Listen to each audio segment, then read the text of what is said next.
Barbara Zoller-Gringer, Chair of the Committee on Parks and Recreation, and I welcome everyone to we are recording this meeting in accord with the New York State Open Meetings Law. We ask all our committee members to keep their cameras on, and we ask everyone to keep their microphones muted if they're not speaking so that we can hear everybody. And we welcome discussion and participation in our meetings, so welcome here tonight. I feel a little spacey. I'm jet lag, so I'm trying to do my best. Just, I think before we start, I just wanted to offer thank yous tonight. First, I wanted to thank, again, Lenny Levitin, been a public member for a number of years, left the committee, but really showed us the way in terms of concern about dogs and dog runs, and so we thank him for that. I have a major thank you for Andrew Lastawecki, who has served with me as co-chair of this committee for I think at least 4 or 5 years. And Andrew has been on the board for over 20 years, and he decided recently not to reapply. But I was not on tonight's. He assured me that if he was not on tonight's call, he'd be on our June meeting call. And I don't know anyone who has the commitment, love, and knowledge about parks the way he does. It's really incredible, and I'm going to miss him being there me on these. But he's just an incredible lover of parks, and he's always willing to share that enthusiasm. And I want to thank Doug Butner, who filled in for me last week at the general meeting. I heard it really went well. So Doug, I really appreciate that. And glad that we were represented. I also always want to thank Thomas Hoosie, who's just a fabulous minute taker. And I don't know how he does it, but it's just terrific. And I thank you for everything you do and your enthusiasm and taking those minutes. So thank you. With that, I go around and ask each of our members to introduce themselves. Richard, I see you up right up there. You want to start?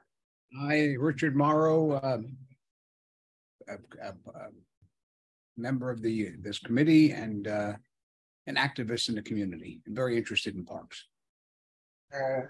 Andy? Yeah, Andy Dietrich, committee member. Hi. Thank you for being here. Carolyn? Carolyn Hubbard, Common Weary, member of the board and of this committee. And Carolyn, thank you for being here. I think now that Andrew has retired, you're probably our committee member with the most experience. So maybe. So thank you for still being here. Thomas? Hi all, Thomas Suji, board member and secretary of this committee.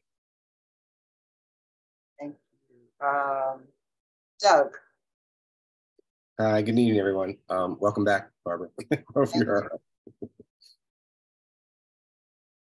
Okay, Melinda? Hi, everyone. My name is Melinda Rasco. I am a member of the board as well as this committee. Thank you for being here tonight, Melinda. All right, I think those are all our members, so thank you for that. Do I have a motion to adopt the agenda? Oh, and no, I think Angie said hello, Taya. Okay. would someone like to move to adopt the agenda? So moved. Okay, Carolyn and Richard seconds it. All in favor? Anyone opposed? Any abstentions? Melinda, I don't think I saw your hand raised. Yeah, I'm in favor. Sorry, my camera's Okay. out. I'm in favor. Thanks. Okay, great. All right, the motion to adopt the agenda is approved. Then we go to the April minutes. I hope everyone's had an opportunity to do those minutes. Does anyone have any changes? Hearing no changes, we'll receive consensus on those minutes. Now, tonight we're going to be talking about the sort of our annual meeting on the status of the capital projects being undertaken by the Department of Parks and Recreation. I don't know if anyone wanted to talk about the agenda before we get started. Anyone who's not a member of the committee.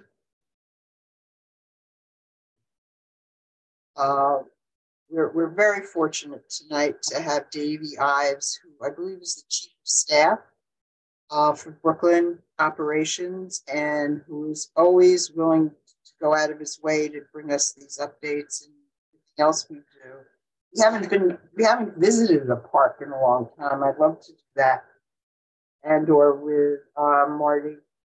And with that, as I said, I took out last year's minutes from this meeting, and I'm very much interested in here, especially now with the weather turning, and I think people willing to interact more and more.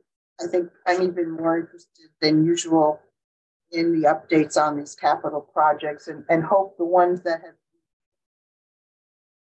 now moving forward. So with that, I will turn it over to you, David. Great. I just want to say thank you, everybody, and for having me here. And thank you, Barbara and Taya, for putting everything together. And there's a lot of administrative stuff that happens in the background. So I just want to say thank you for that.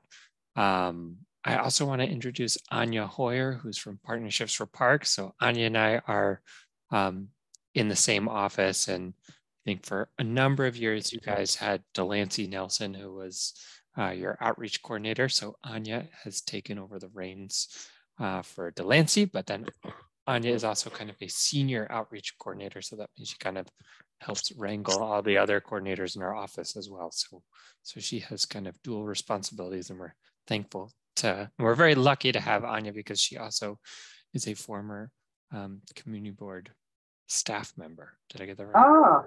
Yes, so down in Community Board 14. So if you recognize Anya, you might have seen her before. With that, I think for people that are new to the Parks Committee, I just have I have a PowerPoint presentation that I'll pull up that we can go over. I think and we can go through that. It's just the status of the latest capital projects in Community Board 2. And I think maybe even before I get into that, I might just acknowledge Andrew Otto on the line from the Hard Court Coalition and the Bike Polo folks. So hi, Andrew. We've been messaging each other on the chat. I know that Andrew reached out last week just about some ideas about advocating for a bike polo space. So we'll connect with Andrew. I'm going to message him, and obviously Taya and other members of the Parks Committee. I think it might be good if we set up a site visit just to look at some bike polo potential venues. I know I'm getting a little off track, Barbara. So no, not at all. We've kind of taken it and freestyled a little bit, but yeah, Andrew, I'll send you a sorry, I'll send you an email. And then Andrew, if you want to give me some dates that work for you and the coalition, maybe a couple representatives, and we can take, I think the main site we were thinking about, and just so it's out in the open, Bridge Park 3 and potentially Bridge Park 1, I think also. So the other remaining Bridge Park parcels are kind of up in the air as potential spaces for these hardcourt activities. So what is a hardcourt activity? Hardcourt activity is like bike polo, which is kind of played in essentially a hockey rink, if I got that right, Andrew. Hockey, roller hockey, floor hockey, ball hockey, but also can be things like pickleball, which is seeing a huge uptick in interest. There's also box lacrosse and other kind of futsal and other sports that still need a hard surface. I know that a lot of things we try to turn it into synthetic turf that is good for infiltrating water, but I think there is an advantage to certain hardcourt activities. Andrew, did I get all that? Is there anything else to add? No, I think that's pretty good. Okay. I can put some links in the chat, but I think a lot of the people, at least some of the older members of the board, know about that. So yeah. Yeah. And Andrew's done a really nice job in terms of, and I think kind of like a model for how do you advocate, like, you know, bike polo. I mean this with no offense, Andrew doesn't have the largest following in the city of New York, but there are other groups that can also share the same space and share kind of the same amenities so that it keeps multiple user groups happy. And that's kind of the name of the game here at Parks. We're keeping as many people happy as possible. We're not going to do it all the time, but you know, we try the best we can. Okay, with that, I'm going to share I'm going to pull this presentation up and I'm going to share my screen. And see. All right. Can everybody see my screen now? Just give me a heads up or a thumbs up if you can see it. All right. So everybody sees Community Board 2 capital projects. All right, great. Okay, so it's May. Here we go. Here we go. Okay. Dr. Susan Park. This is Dr. Susan Park, I think, as people are referring to it. It was completed last summer. It's been open for about a year. We're kind of still working, so I think it gets heavily used. So we're really happy with how this works. And if you remember what it looked like before, just a big asphalt area with kind of rough asphalt where you couldn't do much on it. I think it's a big improvement. Okay. And then moving over to Cabin Plaza. Cabin Plaza, this is for we don't have a really good picture of it, but this is actually the bathrooms inside the building. We recently just finished making the men's and women's bathrooms ADA accessible. Right, it's an old building and we're trying to just bring things up to code. Gets a lot of visitors, a lot of people coming over the bridge, a lot of summer camps and school programs use it. So nice to have this back open.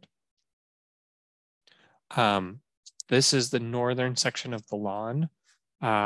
It started last fall. It's essentially to repave some paths, upgrade lighting that was desperately in need of some upgrades, and the biggest thing is just reseeding the lawn. So it's actually digging up all the existing lawn, being careful not to tamper with any of the trees, and then putting new fill back in and replanting the lawn. So hopefully all goes well. This should be open this fall 2023.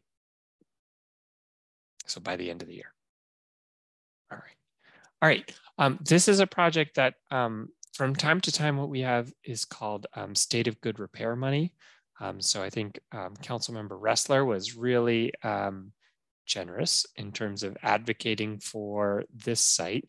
And so we have these state of good repair contracts that just are like limited scope contracts. So it's not a complete reconstruction of the turf area at Cadman Plaza, but it's an older area. So they're going to be ripping up all the synthetic turf and putting down a new carpet, kind of addressing some issues with the subgrade, and then a brand new carpet that goes on top of it. So these contracts move a lot faster.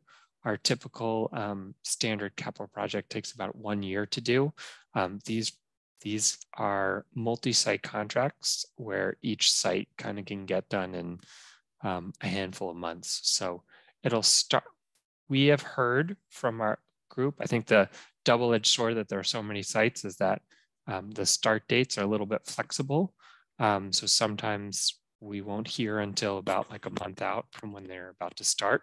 But we are hearing that it's going to start sometime in the summer. I think it's sometime probably in July, but we just listed summer because we're not sure exactly when. And then it'll take a couple months to complete, and it'll end it sometime in the fall.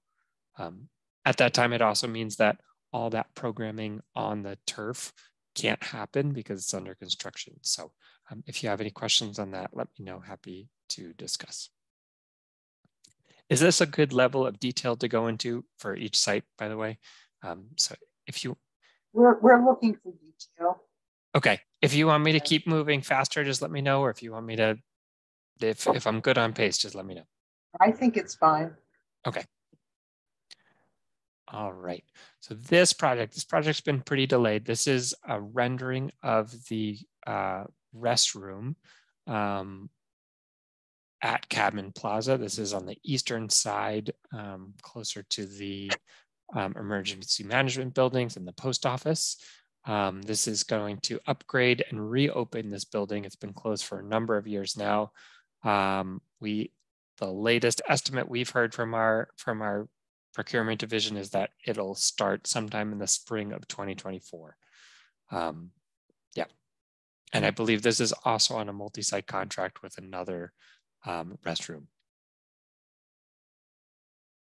Okay, moving over to the Clinton Hill area. This is Washington Hall Park. This is a project that will do resurface 2 basketball courts and redo some fencing, as well as adding new 3-tier bleachers and fixing up parts of the handball court. Andrew, did you have your hand up? Barbara, is it okay to go to Andrew? Okay, Yes, it can be brief, yeah. Yeah, I thought that restroom facility at Cadman Plaza was also going to have some kind of a food kiosk in there as well. I think there was so there are actually 2 of those buildings. Right. One's on the east side, one's on the west side, and I think an RFP went out for the west side building, which Gotcha. our staff has currently been using as a like a operations as some of the work was happening inside the War Memorial Building. But a RFP went out for that building to be turned into like a cafe kiosk. I don't know where it went, but I can get you an update if anything moved on it. That would be great. Yep. Thanks.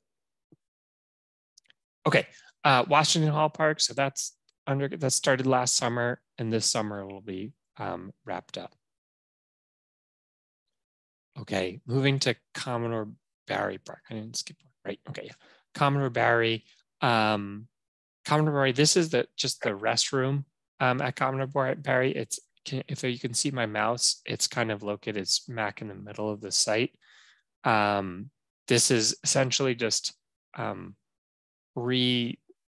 fixing the facade, a brand new roof, and then also kind of realigning some of the fixtures to meet today's ADA codes, also fixing the ramps to access the building as well. So a couple kind of just state of good repair fixes on that. It is a longer contract as buildings typically take a little bit longer. We hope by the fall it's going to be done and reopened. All right, this is also a very exciting project as well. This is the actual large field. It's slated to be turned into a synthetic turf field. And it's going to have brand new sports lighting, which allows for play to happen after dark, which greatly, so the two improvements of adding lighting, which extends the hours, and then converting it to turf, gives us a lot more playability and a lot more flexibility in terms of how much it can be used. With natural turf fields, you're only supposed to play in fair weather. When it rains or gets really muddy, you're supposed to let the field dry out. It doesn't typically happen that way, and that's kind of why we have fields that are so burnt out.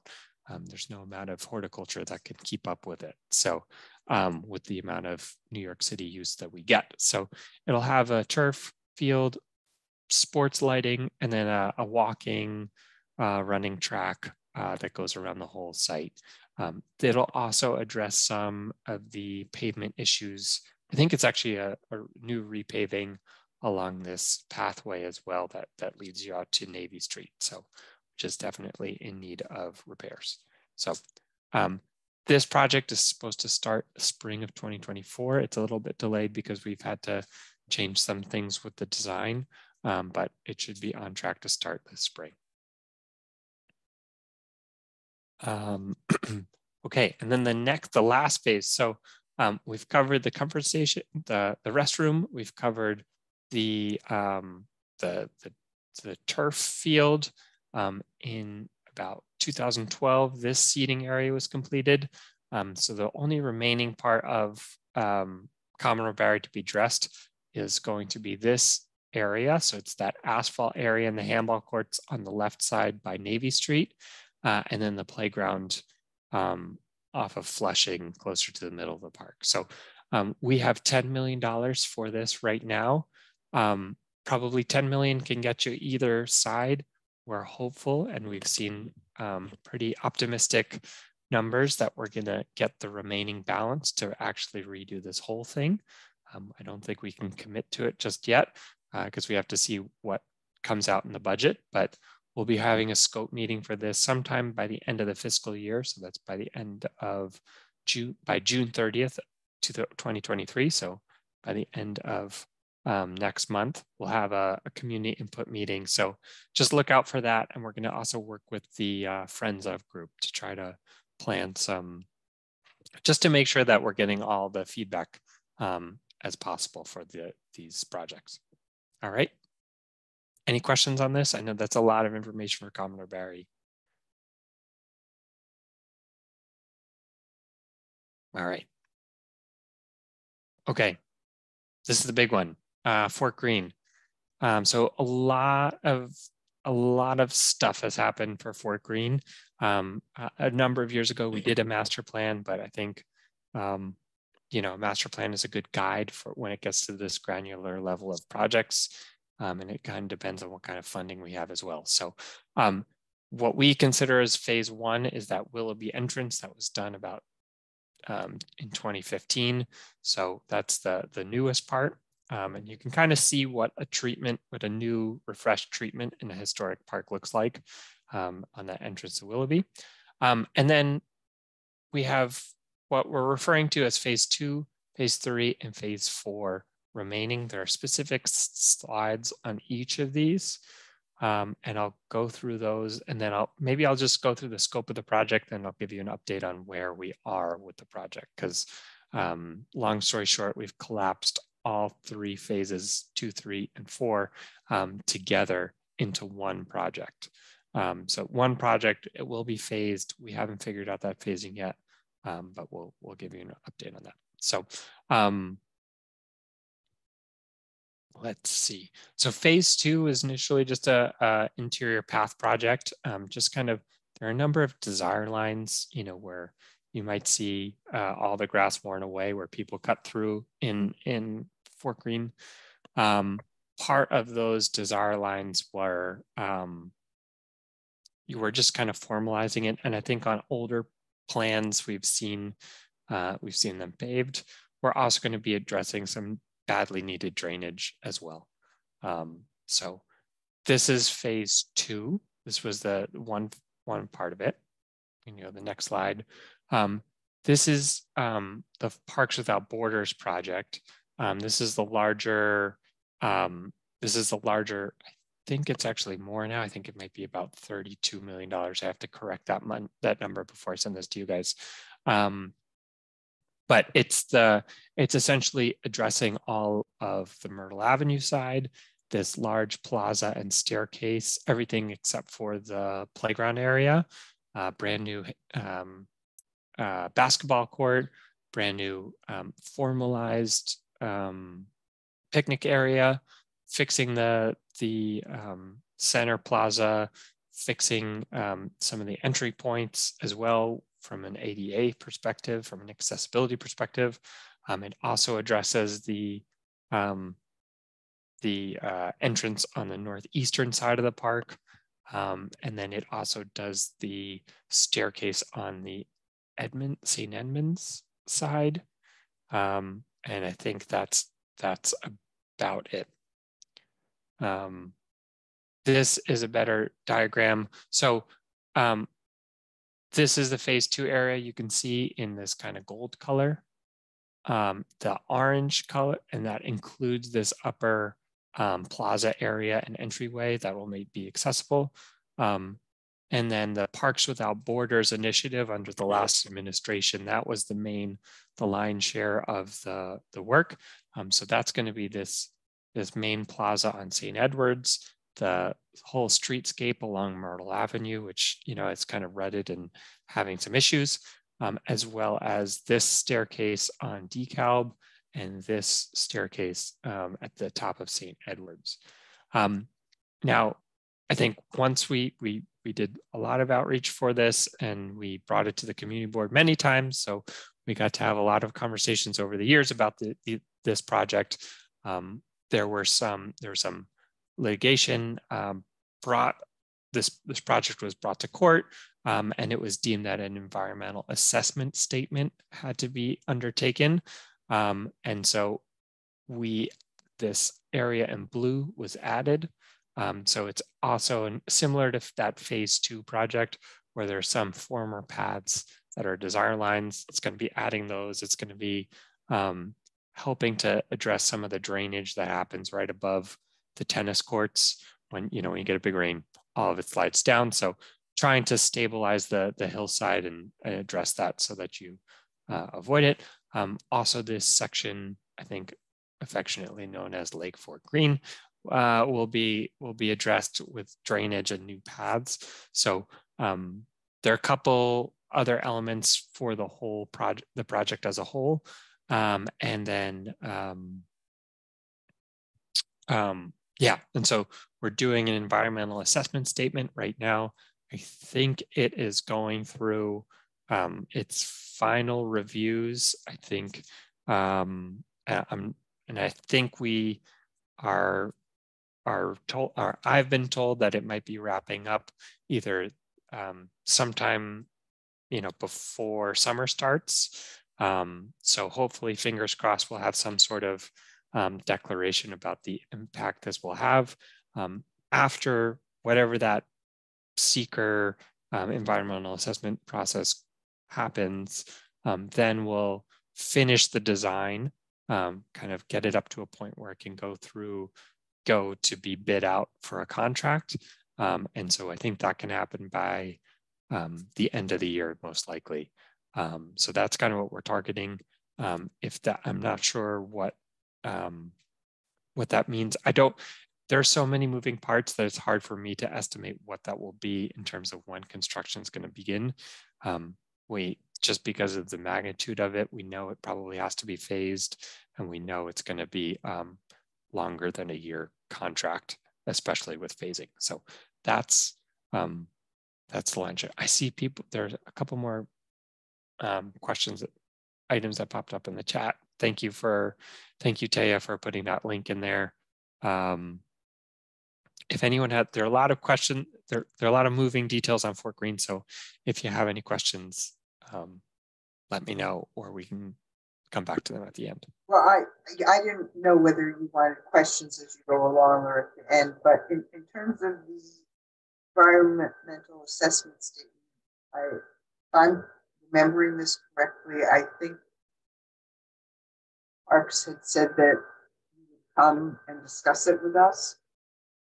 I think we could, if that would be helpful at another Parks Committee meeting, we can do that. Yeah, I think that would be very helpful. Okay. Okay. It could be brief, you know. Okay.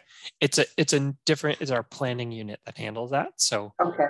Let me just check with them. And actually the person that used to handle our EAS statements and kind of all these reviews left the agency. So it's a new person.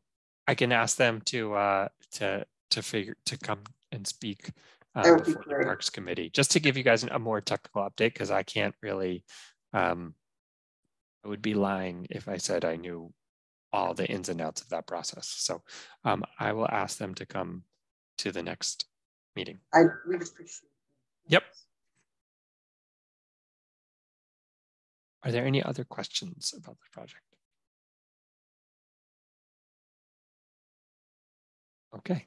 I think a lot of people here probably have heard it a lot before, but if you have another question that pops into your mind, just let me know, and I'm happy to take a shot at it, or I can try to track down the right answer. Okay. All right, moving on. Kyler Gore. This was one of the projects we started during COVID. So they are telling us that you know, I just to say about all the COVID impact on our capital projects. During COVID, we paused all of our capital projects for a period of time. So there was a big backlog of projects that had to be bid out. We're catching up on that. So since that kind of created a little bit of a traffic jam in our procurement system, we're still catching up to these. So it's probably, we completed the design in spring 2022. So we're maybe a little bit behind in terms of, you know, about when it would go out to start construction, but so it's just maybe summer, fall, so maybe 2 seasons behind. This one is supposed to start fall 2023, which would be great. It's kind of a much upgraded need for that play equipment.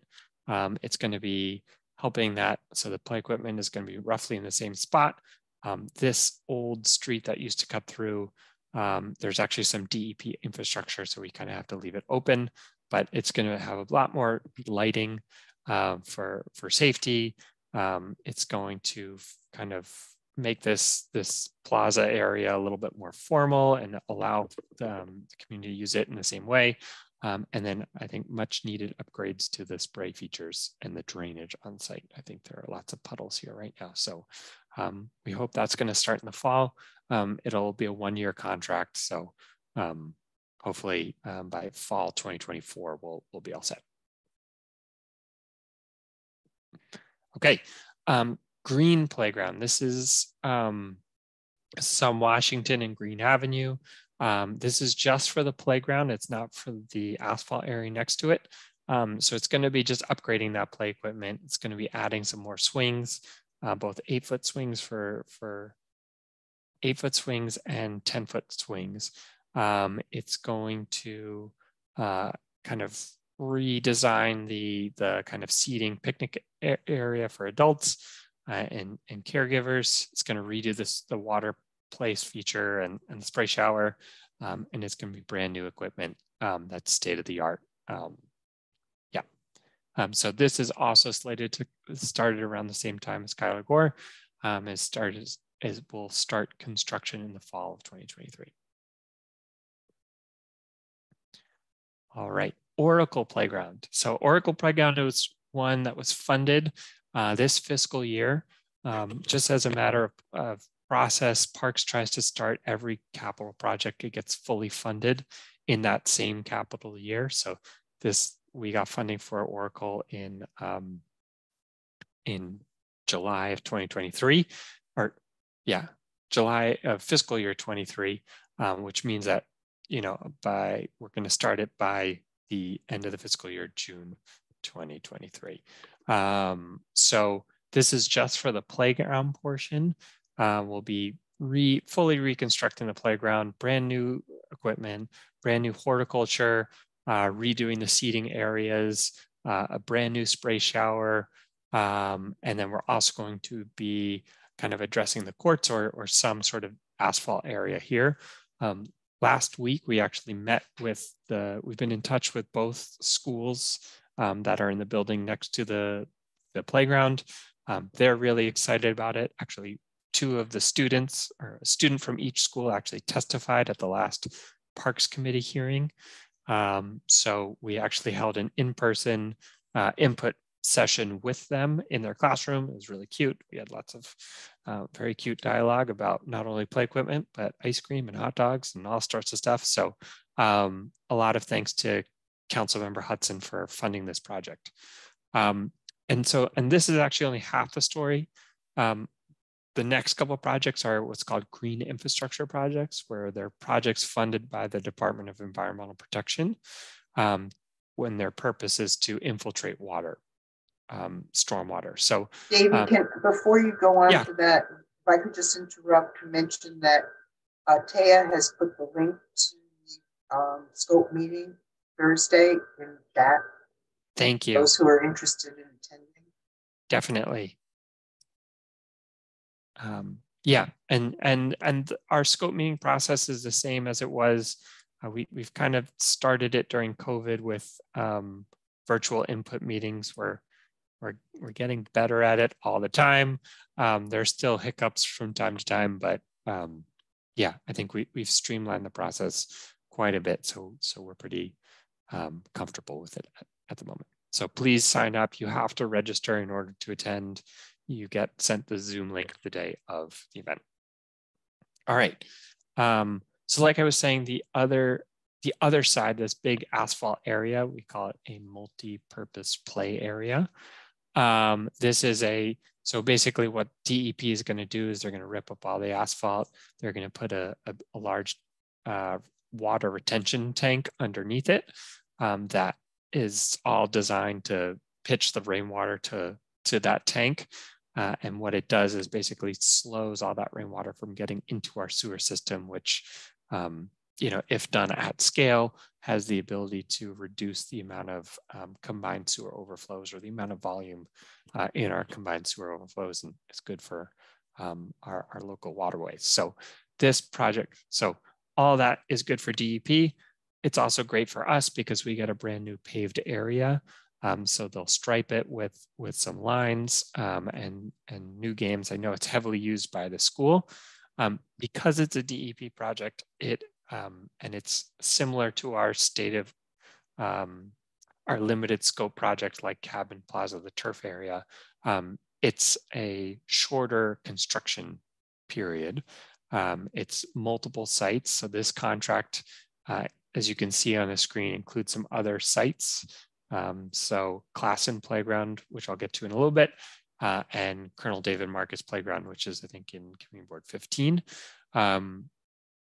So those three sites are on the same contract. This one will start in the fall, and hopefully it's a 6-month timeline to do all the work rather than the typical Parks 1-year contract. All right. If you have any questions on that, let me know too. Okay. Similarly, this is another DEP project. This is at Parham Playground. This is, right off of Adelphi Street. This is actually a new thing for us. We're going to be these two basketball keys in the top of the picture are going to get redone. I think it's those. Yes, it is those two. Yeah, actually, it might be the two along Adelphi. My apologies on that. So these two courts along Adelphi are going to be redone in pervious asphalt, which is instead of basically the whole site pitching to a corner into a drain, it's going to actually all the water will permeate through this asphalt that's kind of has space for water to get in. It's a new product for us. They've used this product at a number of different cities across the US. So we are well, hopefully this will be a great project that also addresses some drainage issues that have been happening at Parham Playground on that Delphi side. We are still shopping around for some expense funding to redo the backboards. You know, DEP can only do so much, giving us a brand new surface, but anything that's park specific, we have to come up with the money for. So we're still looking for a little bit of money to get new backboards to increase the playability. All right. All right, class and playground. This is another one. So I think this one is a underground retention tank. So all this area will be repitched. And I think they're also adding maybe a couple gardens that help with the water infiltration. That's good for DEP. And then the good news for us is we'll have a brand new resurfaced basketball court. And then also, I know that there are a number of tennis programs that take place off of Classen Avenue in the back. Again, we're still looking for some money to redo all the backboards. Yeah, we hope this project will start. It's on the same contract as Oracle Playground, so it'll start in the fall. And that's it. That's all we have for Community Board 2. I'm going to stop sharing my screen now. And if there are any questions. Well, thank you as always, Davey. That was terrific. Thanks so much I just want to mention that Andrew Lastawicki joined. He did ask a question. Andrew, you missed me talking about you at the beginning of the meeting. So thank you for being here and for your commitment to our parks. I have a number of questions, but first I'm going to open it to the other committee members. Do people have any questions? Richard, I see your hand raised. Yes, hi. You know, I came onto this committee hoping to stop the PFAS grass from being put down. And it seems like it's still going on. But at any rate, you should be aware that there's an up-and-coming report coming out of Sweden from ChemSec, which will detail the cost of continued use of these forever chemicals. They're destroying the environment, the health.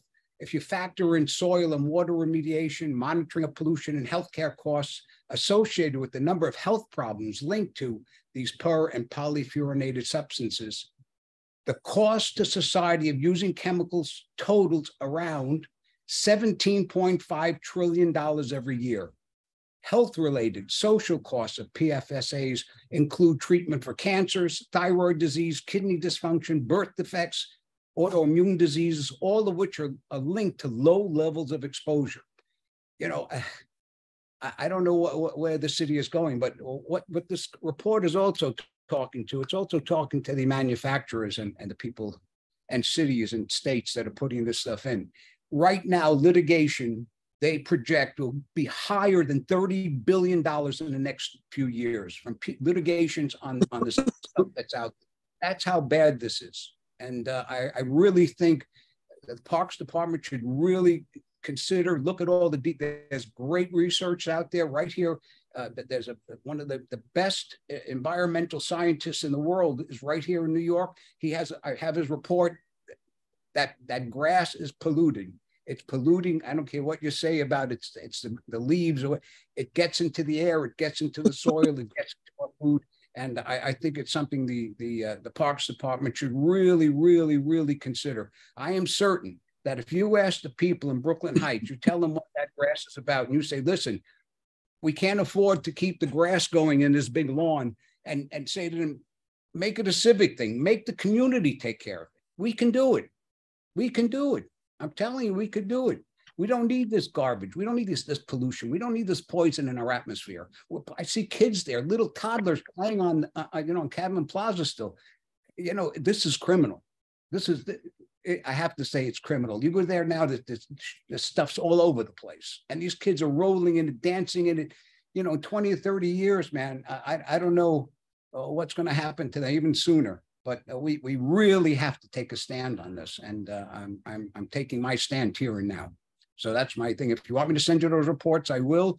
You can get them to someone higher. That'd be great. But we really have to stop poisoning our children, and that's what we're doing here. We're poisoning our children. We have no future then. So. Well, Richard, you're talking about the grass. Yeah, the artificial PFSA. Yeah, the right, grass. because I was going to raise the issue about the artificial turf. That's what that is. The artificial turf. Yeah, it's the same. Oh, it's the same. I thought that the artificial turf is like this black. No, they changed the color. Tired things. Hey, listen, you're absolutely right. The black stuff is out here in Canada, but if you go down to the park, Pier 3 or whatever, that Pier 5, whatever they play on that fake grass, I went there. I said, "Wow, this looks great. It's green. There's no black." I reached in there, and it's all what they did was they made that glue or whatever they put there. They made it into the color of the grass and clear, so it's crystallized, so you can't really see it. But if you go there and while the kids are playing, you reach down, you can take a handful of that stuff, throw it up in the air like dust. So because that black turf, we talked to parks a number of times about a number of the friends groups have come to us and talked about, how toxic that is, how it gets on people's clothes and on their skin, and in your throat, in your nose. Breathing it. Right now, 200 million people in the United States have these PFSAs in their water, 200 million of them. In the United States of America, 200 million people have this chemical in their water. We're killing ourselves here to save what? To save a little work? We'll do the work. I'll do it. I'm a gardener. I can garden. I can take care. I cut all the trees around here. I prune all the trees in this neighborhood on the streets. I can go take care of that lawn, but we can't poison the kids anymore. We really have to stop that. I'm just so. I have a follow-up, right? I understood there to be synthetic turf that has PFAS, older versions of it, and other types of synthetic turf, new versions of it that don't have PFAS. Do we have any indication what the city is using? I can tell you what the newest spec that we use. So for brand new turf projects like what will be at Cabin Plaza, and I can verify this as well, is it's like a sand coated in silicone. So that's the latest spec that we have. I know that there was the older iterations of synthetic turf were crumb rubber. So it's kind of recycled recycled car tires. Thank you, Taya, for pulling that up. Right, and so we're getting away from that.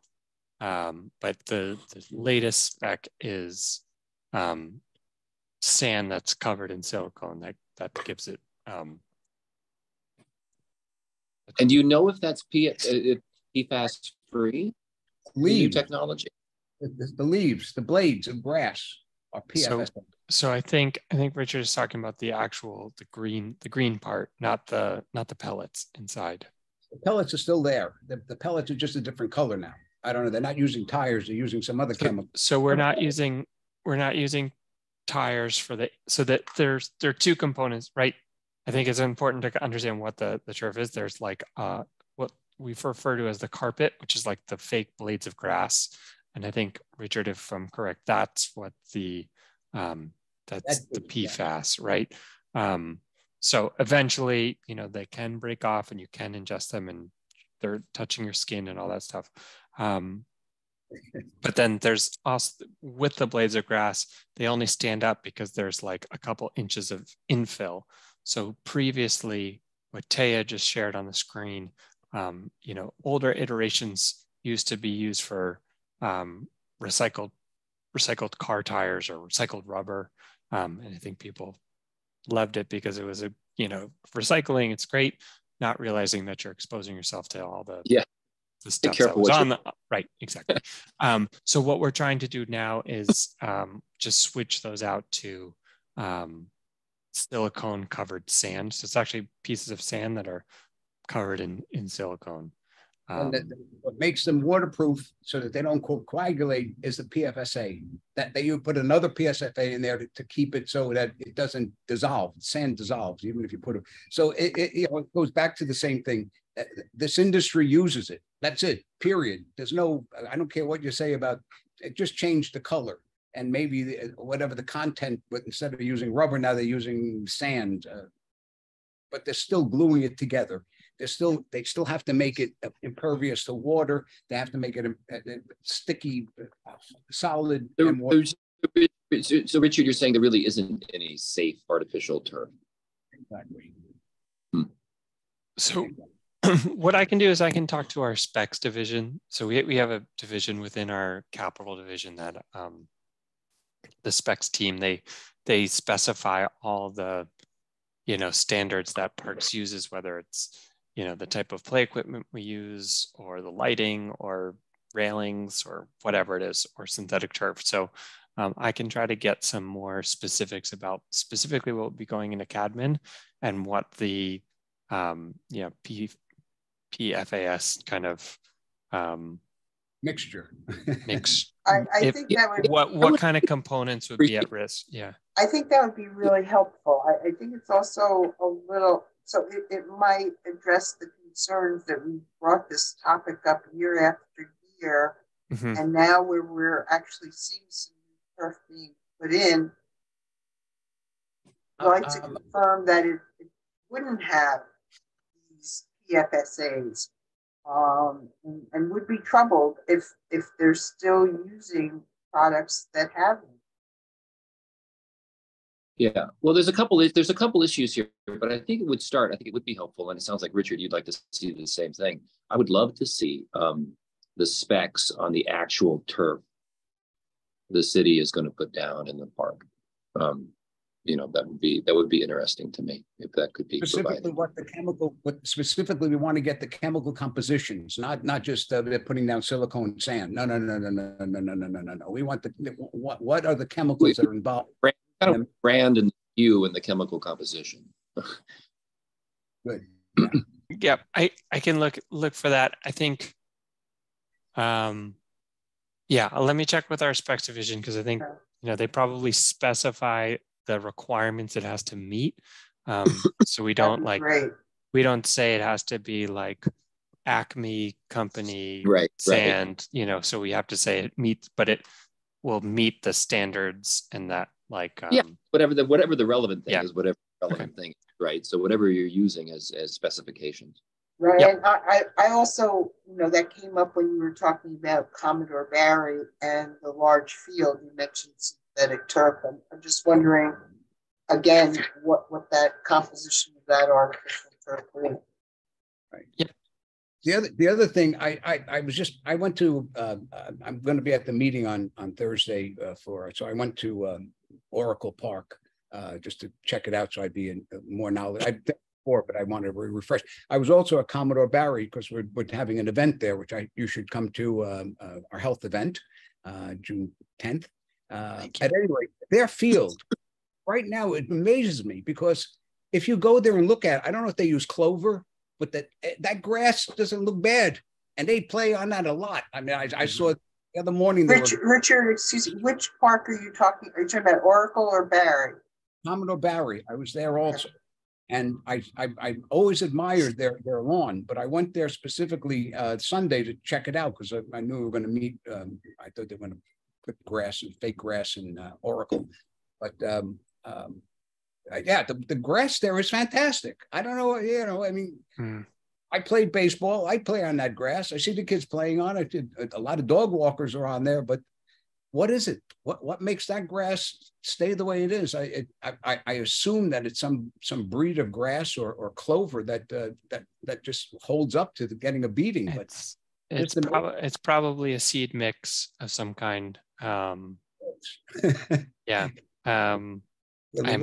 not sure everyone agrees with your sentiment that it's a perfect ground covering, but I very much appreciate that. You got to make it healthy. We'll take it. Yeah. I had one other question. Can I ask the other question? One more thing I just want to say, Mr. Ives, I would really like to send you these reports. I mean, it's something you should have. The ChemSec isn't coming out yet. I got it from some scientists in overseas that are working on similar things like this. So they said that. If you send it to Taya, and then Taya can forward it over to me. How about that? Okay, good. Great. Done. Thank you. Andy, did you? Yeah, so my other question is whether we expect to see a lot more of the pervious concrete put in parks. We're piloting it, right? So we haven't done it yet. We've done some pervious stuff. Like, I don't know if you've ever run in Prospect Park. They did a strip of it right by the 9th Street entrance on the drive. And it really didn't, I mean, just with New York City levels of traffic, it didn't hold up. So we actually had DOT repave it recently. So I think it can hold up in certain applications, especially like if it's not getting any truck or vehicle traffic on top of it. And I think what we've heard is a lot of areas where you have to, especially if you have to turn a wheel, like if you paved a curve in the road with it, that wouldn't last that long because you're just that slight turning. Pressure of turning, yeah. Right. So we have not done it widespread. I think this is the first time I've been in Brooklyn for I think since 2017. And I think this is the first time we are actually going to construction for a pervious surface on a ball, on like a sports, like a basketball court. So we're hoping it holds up and we can start applying it more.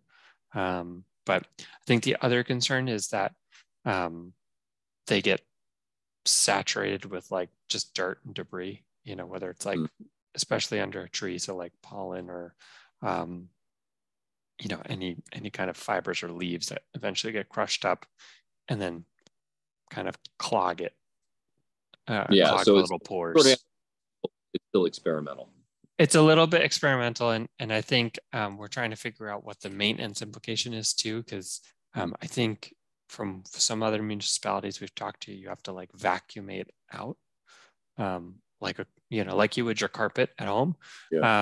So, and like contracting for I think we maybe have like 1 or 2 vacuum trucks that we use for drainage.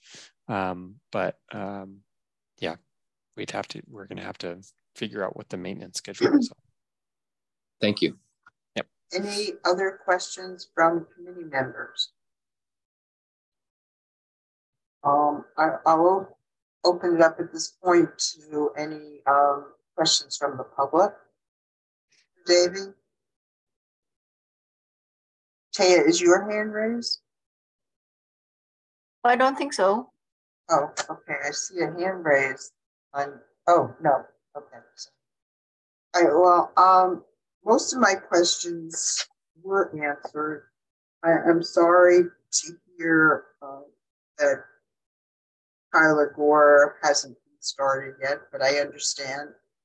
But I did want to ask you, do you have any update for us on South Oxford Park and our, hours, dog issue? Is there any update on that? Yeah, so I think, we've posted no pet signs in a couple areas. So maybe before I get into South Oxford specifically, like there are certain areas that dogs are not allowed. So on active sports areas, so kind of run into this conflict a lot with like baseball fields, right? Because the outfield is a great place to let your dog run around, but technically dogs are not allowed in those spaces. So tennis courts, like at South Oxford, also apply. They're not allowed on, and I think the tennis court and the synthetic turf area would apply in this area because they're both active sports areas. They're also not allowed in playgrounds. So that is off limits to dogs. They're also not allowed in garden areas. So the kind of couple order gets your bed. So in South Oxford, that leaves very little of the park left. So there is just the walk around area, like the path network around the turf area and the and the entrances. So that technically is allowed as long as the dog, but the dog has to be on leash the whole time. So there is no off-leash hours or off-leash area of South Oxford Park. So that is, I think that's where it stands on dogs. So just that's the big thing about dogs. And then the big thing about signage is all the signage for on our signs is a standard language. It has standard hours. So anytime we try to amend those, we need resolution by the community board. I know that at the April meeting, I think it was the April meeting, I think you guys issued a letter just making some of those recommendations. I think we did install the no pet signs. And then I think the other question is going to be about the hours of the park. So our standard hours are parks open at 6 a.m. and then the default hour is that they close at 1 a.m. And then sometimes it's amended to 10 p.m. There are also hours for playgrounds specifically, which I believe playgrounds also open at 6, but all playgrounds close at 9 p.m. So, obviously if we just have these hours on the sign, it doesn't really do much, but what it does for us from an enforcement standpoint, and our parks are limited force of parks enforcement officers, is it allows them to issue summons and kind of get people to correct their behavior first, obviously before summons are issued. So where South Oxford stands, I think it sounds like the group would like to refer back to a 7 a.m. to dusk policy. We don't use, I think older signs used to say dusk, but we don't use the term dusk anymore because it's not like legally defensive. It's not legally defensible. If you say I was in the park after dusk, depends, that changes from time of year, and what one person considers dusk might not be another person. So that's why we switched to that 1 a.m. and 10 p.m. time.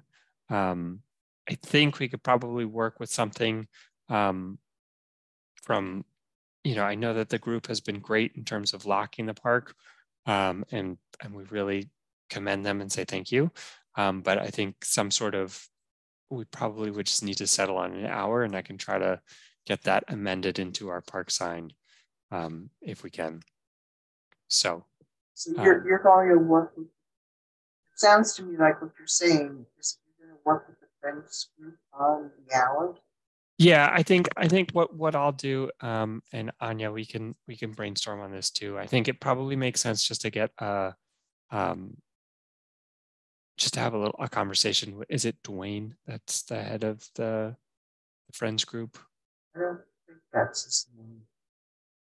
Can you provide his name? Or that's Carolyn? right. It's Dwayne Broadnax. Yeah, Dwayne. Yeah. So I think probably some sort of call or a meeting with Dwayne to just talk about the park. And then unfortunately it does go through we have a whole sign committee that's this crazy bureaucratic thing to get signs amended.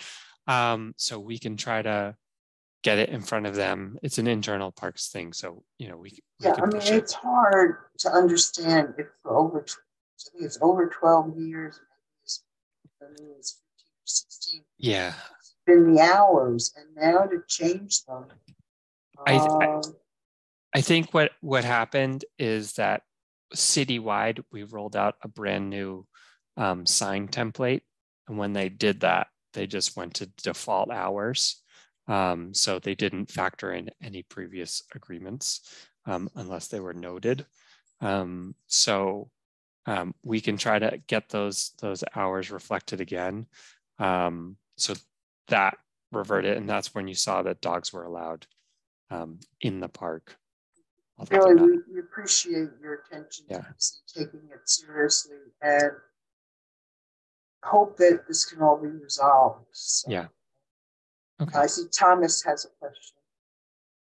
Yeah, thanks. How common is it for a friends group to be, I guess, like deputized with opening and closing a park. From my understanding, the issue they had with the hours of the park was that they find it, they've taken it upon themselves to be the ones opening and closing it. So why isn't the Parks Department the one doing it? And if the Parks Department doesn't want to do it, why is this friends group given the authority to do it? Why should the hours be dependent on their schedules and whether they feel comfortable opening it and closing it at certain times? Yeah, that's a great point, Thomas. So we try to, and we try to acknowledge that, like, just because there's a friends of group doesn't mean it's their park necessarily. We appreciate all the efforts they do and them taking the time to lock it and care for the park and do all the cleanups and programming and whatnot. How typical is it? It's not very typical. So sometimes we will lock parks on a periodic basis because there's bad activities happening. We work with the PD. If there are illegal activities happening, we'll close it for a period and hope that activity goes away. There are other groups that have been long-standing that have kind of traditionally locked the park. We do have a handful of them in the borough, and they just kind of have a network or some team or that locks it, or it's a shared combination on the lock that everybody takes care of. And I think I think that's kind of the standard for us. So it's kind of uncommon for us to allow groups to unlock it, partially because we do get into the specifics of the group. Also acknowledge that this group has been at it for a long time. And so, we just want to try to be respectful of everybody using the park if we can. So I know that doesn't really exactly give you a very satisfying answer, but we just try to work with everybody. And I think when we, I think there's probably reasons why the park was locked originally. I think by not locking it, you kind of have the morning hour, dog hour that we're experiencing. I think it's probably an uptick in COVID too, or uptick since COVID of a lot more people getting dogs and wanting to walk their dogs, probably a lot more neighbors in all the new buildings that have been built. So there are a lot of factors that go into it, but yeah. May I ask a follow-up question? Sure. Hey, Davey. Thomas, correct me if I'm not understanding you correctly, but I felt like there was a question beneath that question. If DPR, in its judgment, because it is public property, if DPR were to choose to extend the hours, would parks personnel be responsible for locking and unlocking? Like what I'm wondering, which I think is adjacent to Thomas's question. Yeah. The Friends group has been doing certain hours for 16 years. If DPR needs to change those hours to respond to the evolution of the neighbors and the neighborhood, would parks personnel be in charge of operating those hours? Yeah, that's a great question. Generally speaking, no. We try to get ourselves out of the locking and unlocking of parks business. We just don't have the staff, right? Like our staff ends up reporting to work at 6 or just around 6. So by the time they are briefed for the day and have all their are back in their vehicles and make it out from their dispatch area to the site, we probably won't be able to lock it before 7. And that's assuming that everybody reports to work on time and the staff remembers to do it and they don't skip their routes and whatnot. So it is a very complicated endeavor. Normally we do try to partner with local groups or organizations or friends of groups that want to take on this responsibility. Sometimes we'll partner with the police department as well to lock the park. But I think we get mixed responses with both of those types of groups. So does and totally understanding that Parks has been fighting for 1% of the city budget for 20 years. So I totally get that.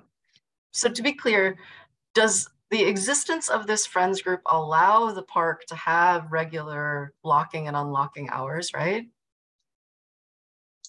I don't know if the existence does, but I think there was an agreement made, and I don't have a copy of that agreement, but there was some agreement made, I think, when the park was renovated.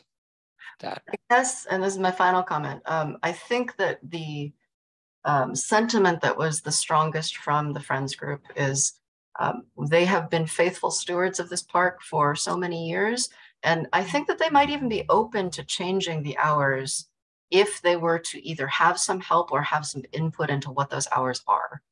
The reasons for their concern for extending the hours was not because of any desire to keep the park private to themselves. It was just that they have sort of self-organized themselves that generally a lot of the women will do the unlocking in the morning hours. And then they stated this, right? That the men would do the locking in the evening hours for safety reasons. So I think they're open, and I wish we didn't have to speak for them because they're not here tonight, but I think they're open to different hours, but they would just like to have some input in that process. Yeah. Thank you, Taya. I think that lays it out clearly. And I think, Anya, I think we can meet with Dwayne and the friends of, I think we're probably overdue for a meeting with them anyways. That would be great. Really. And I'm just trying to understand this. Again, in general, parks are locked and unlocked at some hour. Parks are not generally locked. Yeah. And I think but the sign says, like you can't use it after a certain hour. Technically, you're not supposed to be in the park after a certain hour. Yes. Okay. All right. So then in many cases, it's not physically locked. And I think a lot of the newer park designs that we're rolling out aren't locked, where it's a 4-foot fence where you can just hop it. We're trying to make parks more open and accessible. And that's kind of our guiding design principle. But yeah, I think some parks can be locked. Well, this is everyone's last chance for questions. If you have a question, please ask it now. All right. Well, as always, this is so informative. And we're going to be starting to think about our statement of needs the next go around. So what you're talking about is particularly of interest, and then the parks that don't have capital projects at the moment are things or parks I think a number of our members would like to think about and see that they get attention. So it's very helpful, and I always wish things would less time. I'm glad that there are certain things that do take less time, and I guess one has to be patient. Yeah. Not happy, but patient.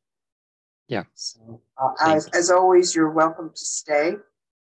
Give our regards to Marty. And again, if you're both or Anya would like to take us to the park, as you've done in the past, that would be great. I know. Absolutely happy to do a tour. Yeah. I know that you'll come back next year, but if there's anything for that, you're always welcome.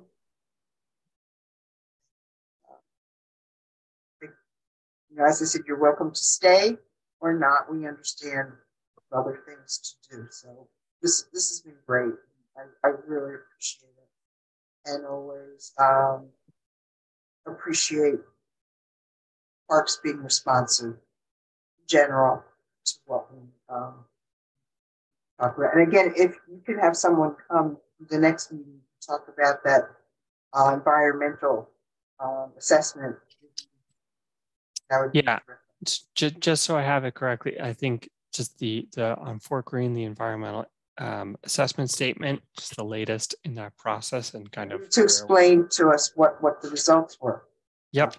And then I'll also talk with our specs division to get more Terrific. detail about the PFAS used in our new designs if they are Right. in there. And also Richard's going to send Taya some documents and some background. I'm sure we're not the only community that has raised issues about the artificial turf. Yep. So I think our specs team has thought about this issue as well. So hopefully they have a nice response, and they have some way to address it. And then the last thing is, I think Anya and I will try to meet with the Friends of South Oxford. Terrific. To just I think there's a lot of uncertainty about why signs are the way they are and what can be changed and what we're comfortable with and all this stuff. And I think we want to just reassure them that we're thankful of their service and we want to continue working with them in any way we can. And I think I've played tennis at South Oxford and I see all sorts of dogs running around the turf, and I try not to yell at people when I'm in my civilian clothes. So yeah. I think we have one more question. Yeah. I have a quick question. So I'm Betty Rexroad. I am one of the members of Bridges for People. First of all, I wanted to thank both of you for giving your time to describe all the different campaigns and projects that were going on. I also, I joined tonight because I wanted to thank everybody on the Parks and Recreation Committee for supporting Trinity Park that we presented to you in December and went to the full board in February with your letter to Commissioners Bray and Mahler. I wanted to report, first of all, that we're encouraged that the DOT hired Inclusion Movement to clean up the park in March. And we've been meeting with community groups, the NYCHA houses, particularly the Farragut houses that are adjacent to the park, who are all overwhelmingly supportive of access to their park. And wanted to let you know that this Saturday from 12 to 3, we're hosting a picnic in Trinity Park on Nassau and Duffield for the community. If any of you or your friends or neighbors that all of you represent can come join us and embrace and support the community. So I just wanted to thank you all for everything that you all do. Thank you, Betty. Thank you for that invitation. Oh, and Taya just she put a link in the chat as well. All right. Thank you.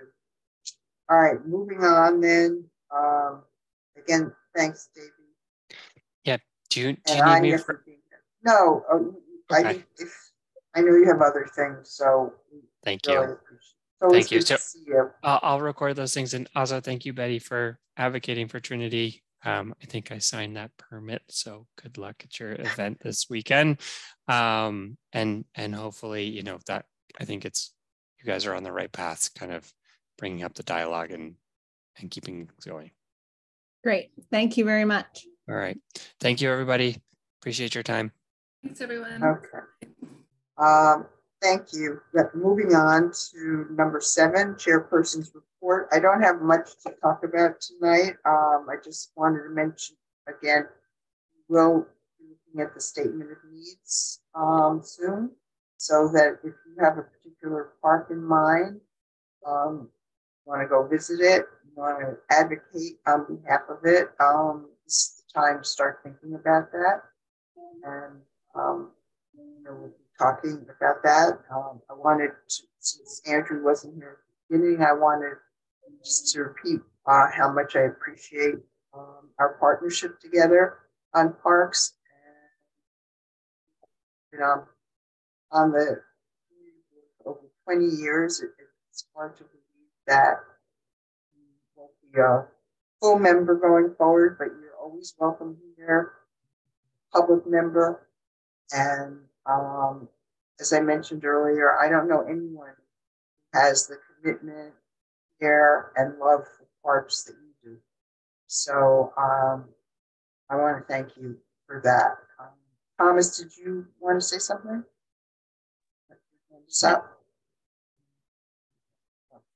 Sorry, that's nothing. Other than that, I don't have anything really for tonight, but other than, go visit a park. If you have a park that you're particularly interested in, it's a good time of year to go there.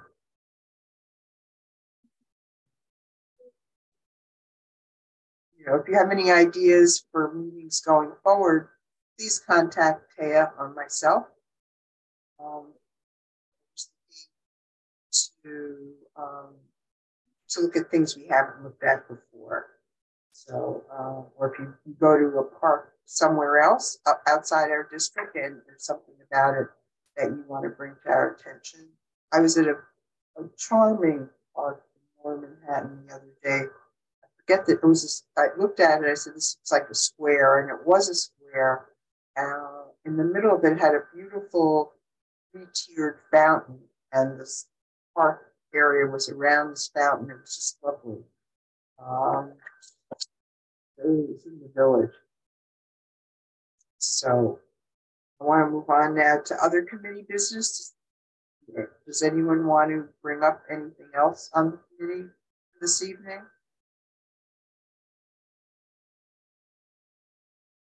I would just like, go ahead, Richard. Just like to remind people about June 10th. From 11 to 4 at Commodore Barry Park, Community Board 2 and Commodore Barry, Friends of Commodore Barry Park are having our health fair. So we need help as well as help. So if anyone wants to come and add some support, and it would be great.